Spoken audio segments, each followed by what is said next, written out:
Guys, girls and whatnot, I'm back again for a video. I've been pretty inactive this week. I've just been quite busy, mainly because I've just started uni, so I'm just adjusting to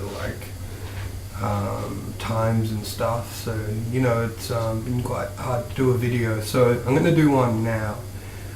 Before I get into that, I'm just going to say I won't be around next week on the weekdays. I'm going away for a bit, but I'll be back after that.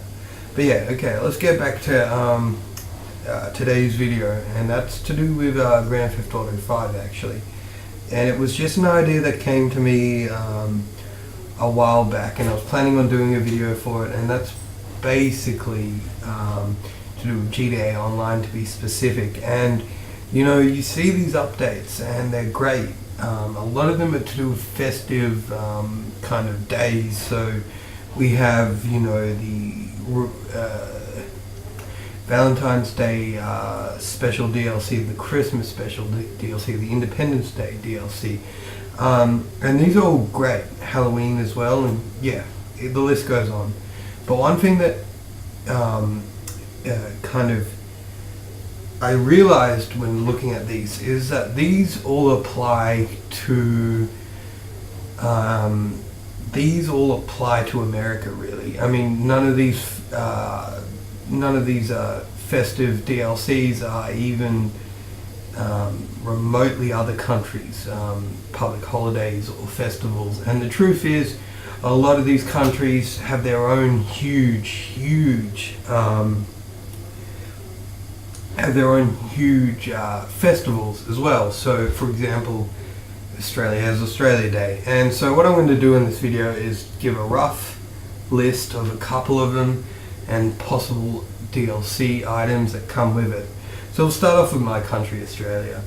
Australia Day is probably the most unique out of all of them, and to be honest, Australia doesn't have that unique, isn't that unique when it comes to what you can get exclusively in Australia.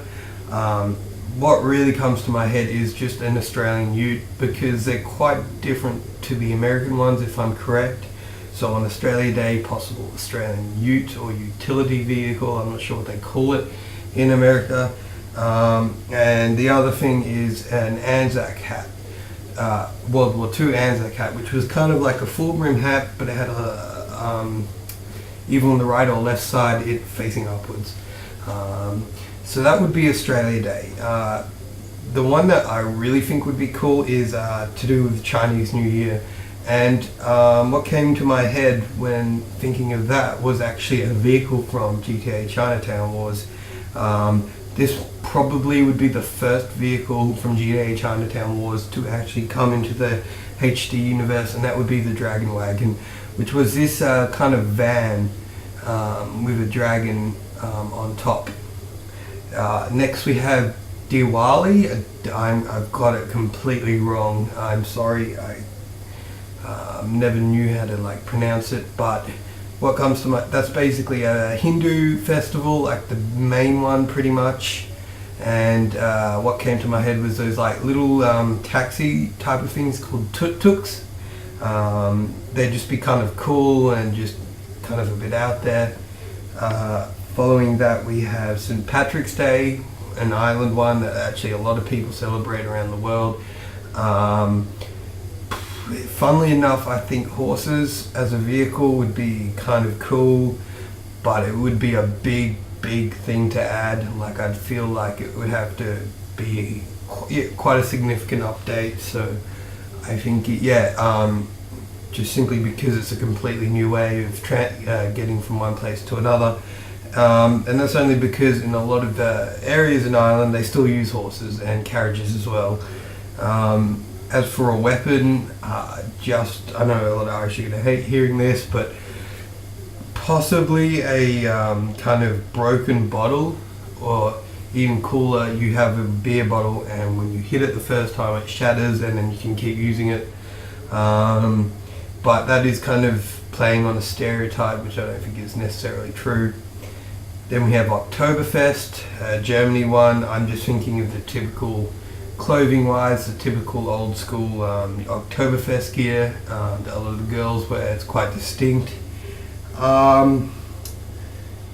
For England, the Queen's birthday, I'm sure we could have some real glamorous kind of old school vehicles. Maybe even a crown as a joke for headwear. I know there is going to be a million others, and the truth is I could go on all day if I just sat down and learnt all of them. But you do get the picture. What I'm trying to get at is that, you know, it'd be cool for Rockstar to start inputting Festive DLC for that appears exclusively in other countries, or at least has its origins in other countries other than America. Because the truth is that GTA Online is not just big in America, it's big everywhere. It's quite popular. And to be honest, it will probably draw more people to keep playing GTA Online, because there's probably some people that just say it favors America too much. I'm not fussed because I'm not a heavy GTA Online player. I've kind of stopped. But yeah, this is my video for the week, unfortunately. And yeah, you'll be hearing from me around Saturday next week. Anyway, that's it for today, and enjoy.